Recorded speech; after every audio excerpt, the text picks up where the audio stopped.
Hi there. Hi. How are you doing? Oh, good. Everything's great. It's a lovely Sunday. Doing Uh, great. could How are you doing? I'm good. Could you please introduce yourself? Of course. My name is Jonna Capone, aka Curvy Capone. That is my influencer name and alter persona, if you will. A lot of people know me by that. And I am an influencer, a model, an actor, and a singer. Um, And I have been for the past few years living in New York City as a working actor and model. And then recently with this pandemic, have now moved to a new location outside of the city and have been here for a few months and just making it work with all the different happenings and changes of the industry with COVID. So yeah. Yeah, wonderful. So whenever I interview SmartGlamour models for the podcast, I always ask them if they call themselves a model and why or why not. And you just did Mhm. in your intro. So why do you call yourself a model? What do you think that means? And when did you start calling yourself a model? That is an awesome question. I started calling myself a model when I was booked and signed to do national campaigns and national commercials, and modeling became fit modeling as well as print became my job. Really, where I started getting paychecks for it consistently. And now that's very different, but I started basically, I would say a few years ago. I definitely wouldn't say I was a model to start. I would say I loved photos and I wanted to get into the industry. And I loved being in front of the camera and worked with a bunch of different people just doing sort of different lifestyle sort of photos and headshots and things like that. I've always been an actor, and so photography and photos has been sort of a protocol in that, headshots and everything like that, commercial shots that way. But actually modeling for companies and starting to get requests from companies started about 3 years ago. And I've been working ever since. I've worked with national commercials, national campaigns, and also smaller companies as well. And so I would definitely consider myself a model and started calling myself so about 3 years ago. Great. And if folks are watching the video version of this, then obviously they already know. But if people are only listening to the podcast version, could you describe what you look like? Yes, of course. So I am half Swedish, half Italian. So I got all the Swedish skin and all the Italian attitude and curve, I think. So I have brown hair, I'm Caucasian, and I am a size 16, 18. And I have been a curve plus model specifically in that industry for the past few years. Um, Even more so, I'm actually on the more petite, I'm using air quotes for people who aren't watching the video, but uh, petite side in some cases of the 5'7". Uh-huh. So a lot of places, I'm sure people have had experiences with this, they only take 5'8" and up. I have been very blessed to work with commercial agents and fit agents who my measurements just fit what they need. Mhm. And even being 5'7", I've been able to do runway shows and things like that. Sometimes you can get in with people and designers who you've worked with for fit, or you've worked with doing something else, and they have a runway show or they have something that they're like, well, we'll put heels on you. Like, it's okay. We'll put heels on you. It's like, all right, cool. Um, so yeah, so that is basic description of what I look like. Mm-hmm. Um, and do you have multiple agencies? Do you do freelancing or are you exclusive? Yeah, so I have multiple agencies. One of the biggest pieces of advice that I ever received when I was first starting out was to not sign a an exclusive contract right off the bat with anyone. Because I had definitely, when I first started modeling, had a lot of sketchy agencies that were not legitimate reach out to me, and Mm-hmm. I've had other models or other people who are looking to be in the industry have that happen to them. And so just I'm non-exclusive. So I work with my fit agent and commercial agent. One of them is Stets Models. I work with CESD for commercial print. I work with Funny Faces Today for commercial print. And then my TV, film, social media, and theater agent is ATB, Across the Board Talent. So I work with a bunch of different agencies. And then I have a smaller agency that is out of Long Island when I first started that has been great. They every once in a while will come up with some awesome gigs for me called Hampton Smith Agency. All non-exclusive. I worked for a short time with State Management. And yeah, so different agencies, but all non-exclusive because it means that I can work all over, which is what I intended on doing in the first place. So, and I know you already mentioned it a little bit, and I also just know because I know you, obviously, that you know, I feel like, was it fair to say that you were attempting to be more of an actor first, and then you kind of just ended up modeling, or like, what was that trajectory? Oh, absolutely. Absolutely. So I actually was supposed to be an operatic singer. That was what my degree and what I went to school for and when I came to New York for. And I've always loved acting, and I've been on stage and things like that since I was young. But when I came to New York, the intention was to do operatic studies and also try my hand at acting. Okay. But I was in a show with a friend who was the costume designer for the show. And she came up to me one time, and I think I've told you the story before, but she came up and she said the weirdest thing. She was like, you're very proportional. And I think that's like sort of a thing where, like, if you're in costumes or fashion or anything, it's like, oh, okay. Like, I took it definitely as a compliment, but she said, you're very proportional. Have you ever modeled before? And I sort of just looked at her like, I'm a 14, 16. Like, I'm like a thick girl. Like, I'm not, that's not a thing. And she's like, oh yeah, it totally is. So she introduced me to a friend, and we sat down and had coffee, and she was awesome. And she said, this is who I work for, and they have open calls, and you can go and do the open call. I went to the open call, and they sent me home. They were like, we're not interested, and everything.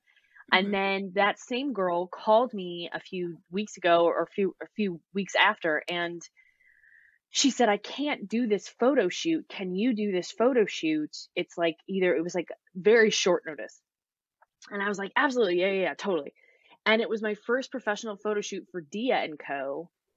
And I showed up on set, and a colleague of mine, Maxie Green, who also is an influencer and a model, she basically said, you're good at this. Like, what do you do? Are you represented? And I was like, no, I'm not. And she made a phone call, sent an email, and basically took photos right on set. We had hair makeup, like, because I did hair makeup. I was ready to go. She was like, stand over here. This is a blank background. Let me take a few shots of you. And sent it to her agent, which actually happened to be the same agent I went to the open call for.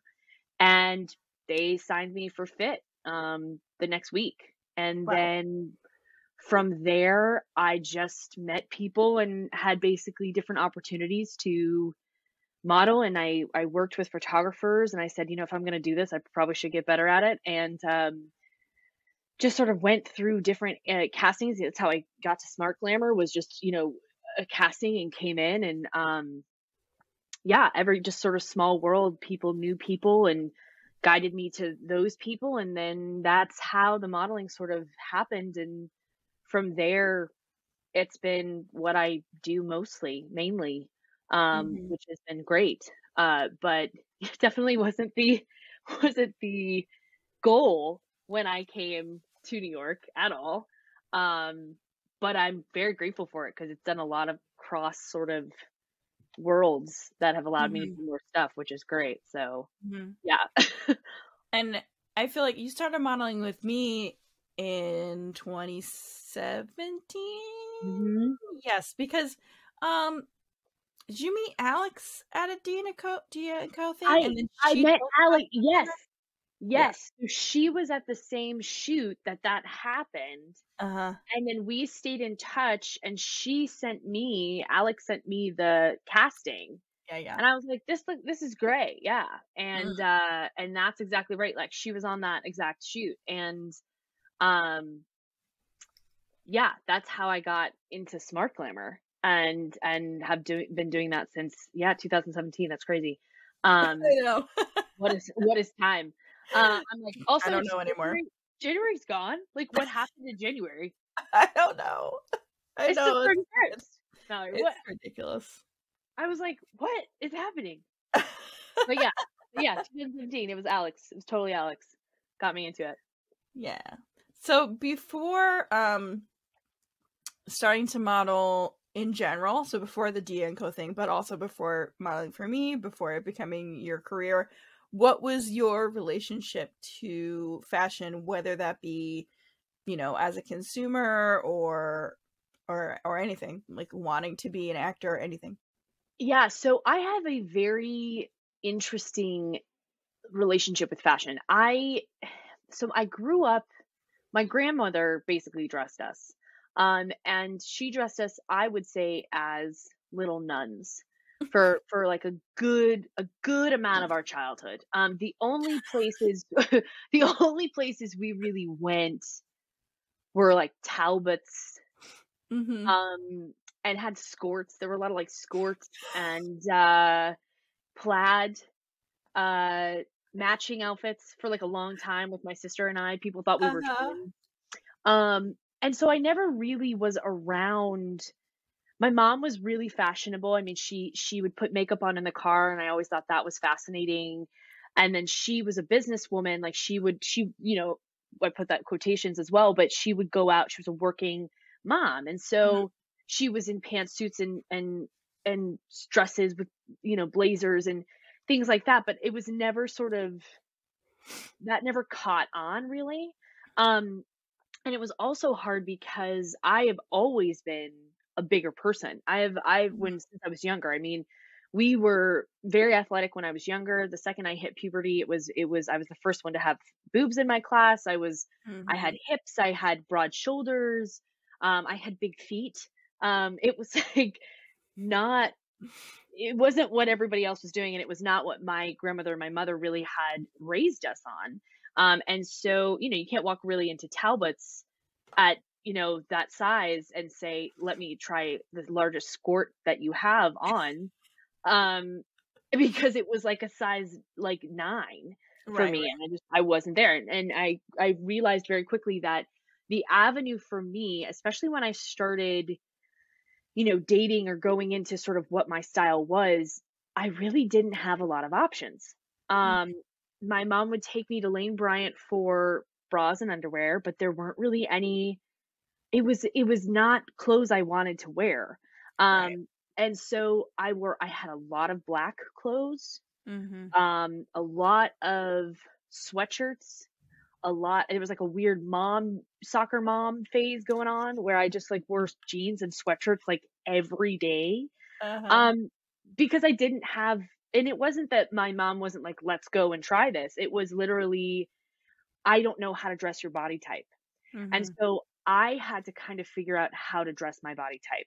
And the things that were given to me at the time before I got into my career or even into fashion, were hiding your body, um, dark colors, lots of Mhm. dark colors, no bright colors, Mhm. and a lot of oversized things. It was like, what can I do to cover and hide and manipulate the shape of my body? Um, so that was sort of a huge change when I got into modeling, especially fit modeling, where you had to know about your fit, why something fit, why it didn't fit, what was trending, what wasn't trending. And then becoming a model myself and an influencer myself, trying to turn around and talk to people about that. I had to do a lot of change in what I decided to wear, and more importantly, what I would allow myself to wear in a weird way. It was Mhm. giving myself the permission versus companies giving me that permission. Mhm. Um, and that was a huge change for me, especially even within the past 5 years. I mean, before I moved to New York, when I was in college, it was sort of, what can I put on my body? You know, it's just sort of like, okay, what do I have access to? It was like, okay, TJ Maxx, I could go into there, but I was in the women's section, could never wear the Right. juniors. You know, it Mhm. was like, so if I was in the women's section, then I was like, I can't wear a blazer. I'm 18.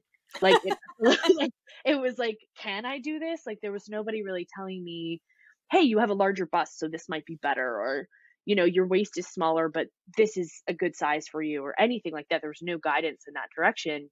It was always, clothes were to change or alter the size, not express it, Mhm. Mhm. So that was a huge change, especially when I started really looking into fashion and what I wanted to wear and what I enjoyed, Yeah, you for know? sure.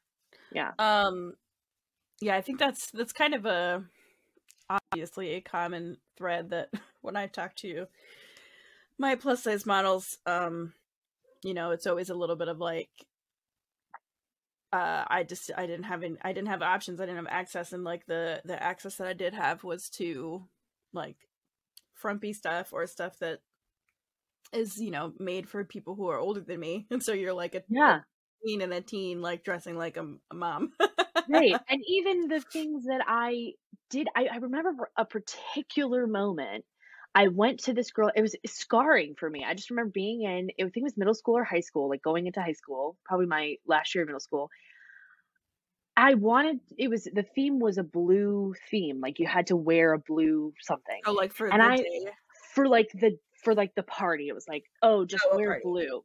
Uh-huh.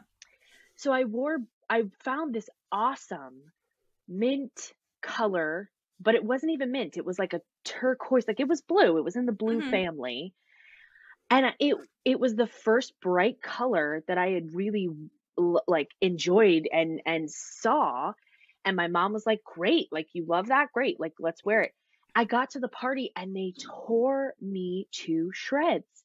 Those girls were so nasty to me about, "Why are you wearing that color? That's not blue.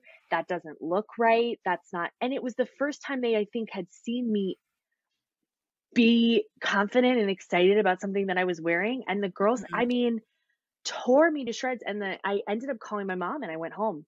I was like, I'm never wearing blue again. I'm never Oh wearing my bright again. god. And she was like, "Oh no." Exactly. She was like, "Oh no." She was like, "You can wear bright colors. You can wear what makes you feel good." And I was like, "Nope, can't do it. I'm not allowed to do it. Those girls told me I wasn't allowed to do it." And I distinctly always hold that. And I think that's also why one of my favorite colors is like mint or blue or anything, is because I'm always like, "Yeah, I can wear what I want." But yeah, that I distinctly remember too, it was not just not just having access, but people saying like, "No, you're not supposed to stand out. You're not supposed to Mhm. be bright and to do Mhm. those things. Like that's not what you're supposed to do." And I was like, "Why? Who's supposed?" But I believed it, Yeah, yeah. you know? And were those girls like supposedly your friends, or were they just like They were schoolmates? so they were schoolmates, and there were the nicest girl who it was a dear friend in high school, and she actually came to me and she was like, "I think you look beautiful. Like they're just mad because the boys are talking to you. Like I think you look great." And I was like, "Thanks, Lindsay." And like I was like, "Thank," like whatever. And I was like, "But I'm Mhm. gonna go home." And she was like, "Please don't go home." And I was like, "I can't do this. Like I feel really bad. I don't want to be here, like now that I've done this, like I as if I had done something wrong." But there were several of the girls there that were great and wonderful, and that's exactly what happened. Is I looked really great, and that was like not okay, in the middle school and Yeah. high Oh, school. yeah, It's yeah, terrible. They're terrible. Like yeah. So terrible, yeah. terrible. The worst. So, but I do distinctly remember those moments where I was like not allowing my permission to be something that was heard. It was like other people, whether it was a company or middle school girls, Mhm, mhm. you know? Um, and then through your modeling work, obviously you've mentioned a few times that like that changed.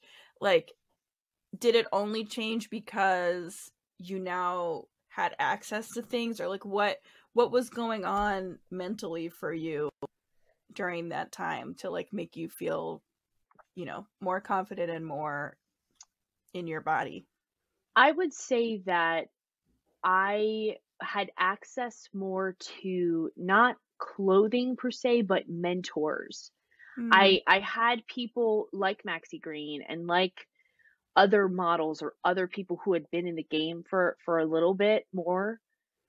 I remember being, especially particularly on that Dia and Co shoot, I remember they had me in an outfit that I would never have believed I would see myself in. mm, It was a patterned skirt, high waist, high legged, or excuse me, high thighed boots, mm-hmm. and this layered sweater that was a different pattern than the pattern I was wearing. And I was just blown away by how easily that came together. And I Mm-hmm. looked really good. And I was like, what is this voodoo? Like, what is this magic of like, of like, and it was simple things. And I think that that is what I would say, especially going into it. I thought it had to be major changes. I Right. thought it had to be like, okay, I'm bright orange or I'm bright yellow and I want big loud patterns and this, and that was just not the case. It was literally, these are simple things that you can build this outfit with, that you enjoy, that are comfortable, that are still a part of your personality, but it didn't have to be this drastic thing for me. And that became a lot less intimidating for me, is that when I had people who said, just add this to it, or I was on set and I would see how they styled other people's bodies. Like, Mm, for example, like Alex and I, like even being on that same set, she wasn't dressed in the same stuff I was wearing, right. like Mm-hmm. not even in the same sense of, it was dresses versus pants versus skirts. I mean, it was literally every model on there was dressed differently. And I've also noticed that, on set and being around like costume designers or people who are the props people or people who are the ones that are dressing you. I recently had a commercial that I shot, and they had a team of wardrobe people, and they could not figure out how to dress me. And I just remember it was such a moment where I confidently could say, you can't dress someone like this. I'm not everybody. Like, this is not how this is. Plus, women don't need to be in a bodycon dress all the time. Like, that's not necessarily what's going to be portrayed here. I also don't need to be in an oversized poncho thing. Like, that doesn't work either. And the wardrobe, they kept coming back, coming back. And there was a woman on the production team who came back, and God bless her, she came back and she said, um, do you love it? Do you feel confident? Do you feel good in it? That's how we should be dressing her. I just remember her being like, as she just said it, she was like, as the only full figured woman on this staff, this is how we should be dressing people. Do you love it? Do you feel confident? Can you walk across the stage and do the directions you need to do confidently? Great. Then let's find something that you do that works. Right. And it totally changed the day of the set. And I think that those moments of just like taking that knowledge from other people in certain places, whether it's professional, whether it's, seeing it on a website or seeing like, how does that, trying it, just little things made it, like I said, far less intimidating to just get back to the basics of things. Um, Mm-hmm. really helped, really, really helped change how I dress today. How I wake up and does this make me feel good? Yeah. If not, I don't want to wear it. It's such a weird Yeah. phenomenon, the whole like plus size women specifically can only be in like sexy bodycon dresses or like tents. Like I I don't truly don't get understand that. where that came from. I truly, and I mean, we could talk about this for so long, but I, I don't know where, here's what I'll say. In my own personal experience, Mm-hmm. my mom and I have had such a hard time in our relationship because I am not a smaller person, and Mm-hmm. she was, a smaller person. and she had I know where it came from. It came from her mom. Mm. And her mom said stuff like that to her. And my mom was given a plus size child from, you know, who was going through puberty and was always sort of this way. And sort of, instead of trying to be like, how do I cater to this child? It was, oh my gosh, how do I take my life lessons and do that? And I think a lot of people, they mean well, but it comes from, I think, a lot of generations of this, a Mm-hmm. lot of generations more of what we are supposed to do, not only as females and what our roles are and X, Y, and Z, but a lot of it is just passed down Mm-hmm. from what people are supposed to expect. So I think that a lot of the time, especially on wardrobe or things like that, when people try to relate to plus people, if you're a plus person on a set, um, they mean well. I always hope that they mean well. It's one of those things where I'm like, I want to give you the benefit of the doubt because I know this is probably like what your mom said to you or your grandmother said to you or your aunt said to you, but like we got to get past this. It's like Mm-hmm. I think I know where it comes from and I hear you and I know you're trying to like relate in a way, but we have to get past this verbiage and we have to get past this mindset Yeah. because it doesn't it's 2021. I mean, it's just too long now. Like I just like Right, right, right. we've just been doing this for too long now. Like let's just stop it, you know? And so I Mm-hmm. think that comes from passing it on, but I will say I just don't ever want to pass that on to my kid. Like Right. I don't. And to anyone in my life because it's just not, even when they mean well, and I love my mom and we've grown so much together Right. through this process. But she definitely, I think it was something like, I love you and this is how I want to express my concern, or this is what I've been taught or what I was told. Mm-hmm. And so it just keeps happening. It just keeps passing down the line. And I think Mm-hmm. that we have to be the ones to stop it, which isn't always fair that that's the responsibility on us, but that's the only way it's going to stop.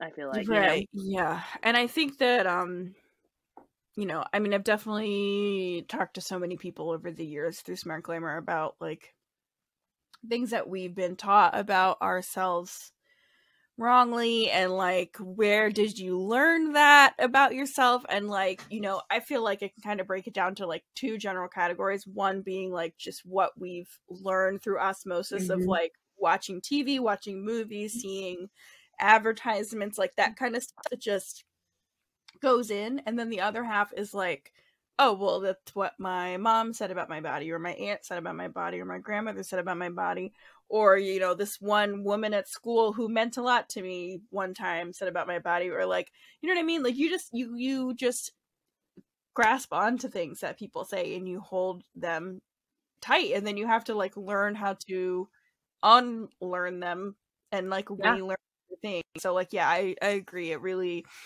Or It matters things you how we talk hear about too. ourselves. Yeah. Yeah, Mm-hmm. like my mom, like that's one of the things that I always try to work on because I'm the worst at this. Like I will say self-deprecating things, whether Mm. I'm joking or it's out loud. And I remember I'm like, why did I even pick that up? Like, what is that? And then I'll go home for a few days and it's the underlying comments that my mom says about herself Right. that I never, it's absorbed. Whether you are actively listening or not, that is absorbed. That Mm-hmm. energy and that mentality. And so I think even if it's not directed at you, like you said, that other sort of Right. osmosis of information, um, when I hear it about other people, that's when I'm like, oh, like that's always a thing for me too. Yeah, for sure. And I think it's also a little bit of like, oh, well, that's how you feel about yourself. That's how you feel about that other person. How much you feel about me then? Like, it's just, Hmm. blah. Yeah. Be Spirals. kind to Spirals yourself. out. Be kind, everyone. Yeah. So let's talk a little bit about your influencer work. So, I feel like that might also be something that, I mean, it has to Didn't be, plan it. because this many years ago, like, no, that wasn't even a word, or that wasn't a job. No. So like, how Uh-uh. did you end up deciding to lean into that and try to make money off of your social media accounts, or how did that all happen? Yeah, absolutely. So it actually happened simultaneously with the modeling situation. When I first met with a friend of a friend, my costume designer friend who referred me to this other friend, um, when I sat down with her, one of the things she explained was, if you want to get more photographers or you want to work with more companies, they may not pay you right away, or you may just be starting out, but a really great thing to do is to do your social media. Mm, And when I first started, my social media was a personal page, it was my name, it was right. whatever. And she was actually the one to suggest one page. This is what this page is for. Have a persona, have a username that people know, and start posting your modeling stuff on the Instagram, and see if you can get more people, more photographers. It was really for more content and for the portfolio than anything. And then it shifted because I went to an audition for Hairspray, and I got in there, and I did the audition. I was very proud of the audition. The gentleman behind the casting table was, wow, that was amazing.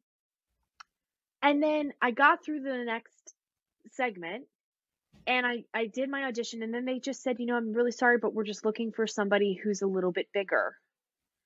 And Mm, my whole world just exploded mentally, because I, as a performer, have been told my entire life, again, I've always been sort of a broad-shouldered, tall, big person. Um, I have always been told, like, "Oh, this is what you can play. You can play Tracy from Hairspray. Like, this is what you can right. play." And I'm like, "Great, that's the one role I can play. Okay, here's my time to shine. I'm gonna do this." And when he said we're looking for someone bigger, and I just sort of was like, if I am too small to play the one role that I've been told my entire life that I'm supposed to play, or been given accessibility to, and Mhm, I'm too big to ever play Belle in Beauty and the Beast, or play an ingenue, or whatever, what right. the hell am I doing here? And I noticed that a lot of actors were going through this. A lot of performers, a lot of people were saying they only cast me in funny fat roles. They don't cast me in love interest. They don't cast me in any of this stuff. And then I worked for a summer theater camp, and I noticed that these girls, ages 10 to 14, were altering their photos and their bodies, and one girl had like 5 different apps to change her eyes and her Oh my hair and her gosh. body, and I just remember seeing, like, there's a connection here. Like, there is something here we've got to change. And so the modeling stuff turned into, okay, I'm going to express my modeling, get in front of the camera, empower myself in any way I can, and to show my body in its realest form, to hopefully inspire other people to do the same, and then take that idea and that technique and try to transfer it into teaching these kids about body positivity and their bodies, and how to Mhm, use it in theater, and how to use it as a character development to tell their story, and express their platform that way. And so I've been working for a long time now on workshops and things like that, to just get things together. Um, and a lot of unfortunately, a lot of people don't, Broadway is Broadway, right? Like, there's still a certain type of person that you see, and there's still a certain type of character that's allowed to be on there. mhm, Um, so there has been even resistance in wanting to do workshops like that with students. Um, but I that influencing page sort of became more of a, okay, this is what I want to use this for. mm, Lately it's been a lot, and then brands just sort of were like, okay, cool, you have a lot of followers, or you have a lot of really great model shots, or wow, you can take really great photos, or you can work with really great photographers. Let's start giving brands and doing that. And then that's when it really just picked up. I mean, it really picked up I want to say a couple years ago.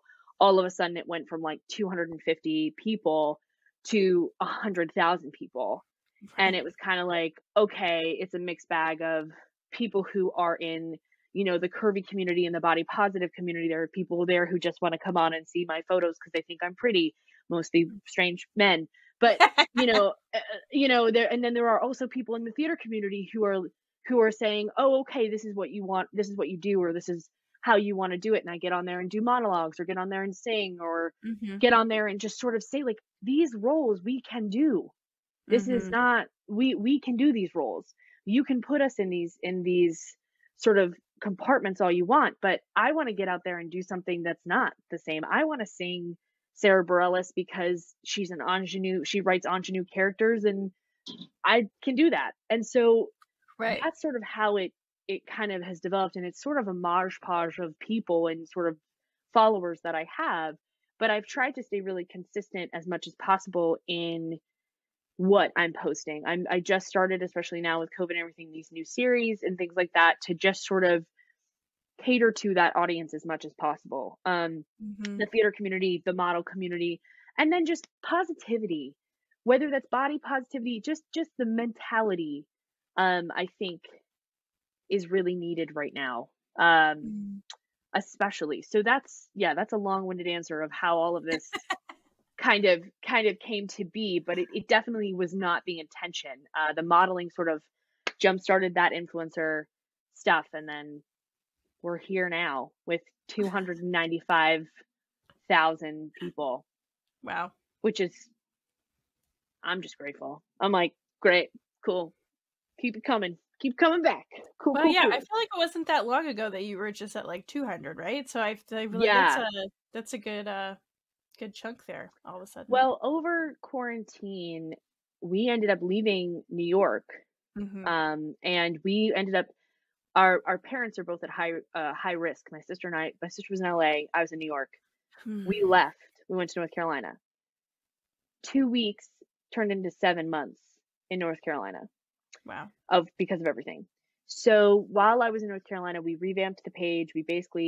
I negotiated with my agency representation through social media, talked to them about what we were going to do, what we weren't going to do, who we were going to work with, who we weren't going to work with, and basically set up a little talk show with my sister, and just got people to come back to the page for more of the positive mindset, to kind of help people get through everything that was going on. So that really helped during quarantine. It brought a new audience and sort of shifted the page a little bit, just from modeling and theater stuff to, I want to do this. This is what I want to do. I want to talk to people and bring them to a page where they feel that they can be positive and open and safe, because everything was sort of still crazy. Right. Yeah. Still, we're still here. So I know we've probably kind of touched on a few of these things just by, talking about life in general. I know, right? But what are I'm sure there's lots of things, but what are one or two things that you would like to see change in, the acting industry, and then also maybe, the modeling industry, modeling / fashion industry? I would say, first and foremost, I think that we've come a long way. I do think that there's been a strong movement for diverse campaigns, and for, I personally have seen a lot more representation in all sorts of campaigns. I wish, and especially with everything, I think businesses that are Black-owned businesses or people of color-owned businesses, I mean, things fashion-wise, I want it to go even further. I think we are at a really pivotal point where, we were just talking about, we can kind of be, as cheesy as it sounds, be the change for this pattern that we're seeing. I think we need to break that. I think that I would love to, two things. One, in the fashion industry, to continue that, to not let that die, to really push that forward even more. And I'll tell you, as a, straight white woman, first and foremost, I say very, very passionately, for those of you who feel like you can't move forward, or you when we win, everybody wins, right? So I want to see more people that are diverse. I want to see people who don't look like me in a lot Mm-hmm. of ways, because I think that it's critical for moving forward regardless. I think that I have always been moved and touched by people who don't look like me, to push me forward and to make sure that I'm doing what I can to continue to be diverse and to do things like shop local, see where your clothes come from. A lot of things. I think this movement recently has allowed people to think twice about things. Mm-hmm. Mm-hmm. Before pressing buy, Mm-hmm. people are like, wait a second, is this locally owned? Who runs this? What's this material made out of? Right. Like, what's their website look like? Oh, wait, they only offer up to an XL? Why? Like Mm-hmm. like things that people, I think now I would really like to continue that momentum in general. And I also would say I would just love, and I know that this is just a dream possibly, but the body shaming. I just Mallory, I just beg of people, just cut it out. Like I was on TikTok I got banned from TikTok because I posted a video of me living my best life as a plus size person. I don't know what happened. I get to come back in February. They allowed me to come back in February, but I had this moment where I just saw people, the body shaming. I don't understand, if you don't have anything nice to say, just don't say it at all. We live in a fast-paced world. You don't have to comment on someone else's page. You don't even have to follow someone if you don't want to. Yeah. Just it takes 2 seconds. Just go boop, unfollow. And I wish you all the best. Wish you all the best. And that's cool. That's fine. I would Mm-hmm. hope that that's my other hope as our industry moves forward, is that I really want to bring more positivity and light to people's mental health, because I and there this body shaming stuff that I just have seen, especially in this TikTok generation is what I'll call them. I just am hoping and praying that more people push that boundary to say that this is unacceptable. Like, we can't keep doing this, and to break that cycle for Mm-hmm. what finally. I just want it to be broken, because I just get so tired of people's comments. I'm like, just don't, go away. Go bake something. Go start a hobby. Start knitting. I don't know, something that will take up that time of why you feel like you need to be negative. So those are Right. mine. No more body shaming, and keep the movement pushing. Like, don't lose energy and Mm-hmm. traction with what we're doing. Let's go bigger, you know? Yeah, I think the thing with like negative comments on the internet, whether they're specifically like body negative comments or just like negative, like trolling comments in general, so much of that stems from like that person's unhappiness. And like if it's body, it could be insecurities that are there, just vomiting outwards in that way. I remember Mm-hmm. like so many years ago, hearing, I think it was Jess Baker talking about Tess Holiday, because back when Uh-huh. Tess like first became like, famous back in like 2014, obviously people are mad. I mean, people are still mad. But I remember Jess Still Baker mad. saying, yeah, still mad. I remember Jess Baker saying, people say these terrible things about plus size people and fat people on the internet because they've been taught their whole lives that they have to be focused on trying to make themselves smaller and fit in and do this and that and diet and restrict themselves and whatever, so that when they see somebody who refuses to do that and is happy and is successful, they're mad because they feel like that person like cheated the system, and isn't following the rules. I'm putting quotes around all that, of society, and so they lash out at that person because they're like, well, how dare you be happy when I'm not happy? So I'm gonna yell at you. Yeah. The internet. Yeah. Or say, say cruel things and say stuff. And I think I've been using this analogy, especially with the pandemic. I think something that I've just noticed more than anything. And I think I saw this somewhere, but I keep saying this to people. I've said it on my series that I've been doing. We are all in a flood right now. Mm. Some people have yachts. Some people have small boats. Some people have life jackets, and some people are Rose and Jack on a door right now. And they are barely making it. But the fact of the matter is we're all still in this flood together. And so adding those negative thoughts and those negative things is adding water to this flood. And some people can handle it because they have yachts. They can hold on to it. And some people cannot handle it because they are barely hanging on to the door in general.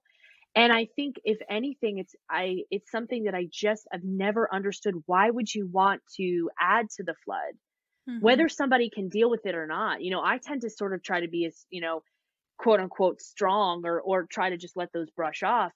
But the reality of it is, regardless if I can or not, we don't need to add to the flood because everybody's going through it. So I think that it's one of those things where I've just learned to sort of be like, yeah, okay, that's you're adding water.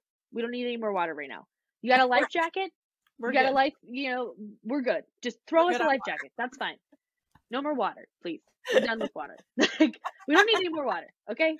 So I think it definitely comes from a place of hurt. And I have a lot of hope that it will change, that this will become something that people can say, I don't know if you just saw recently, I think it was Cosmopolitan that came out with like the "This is healthy." Oh yeah. All the And that was a big, I was like, great, cool. At least it's a step. Now, of course, people were still, ticked, but I was like, at least we are, for younger generations to see in some way that this is okay.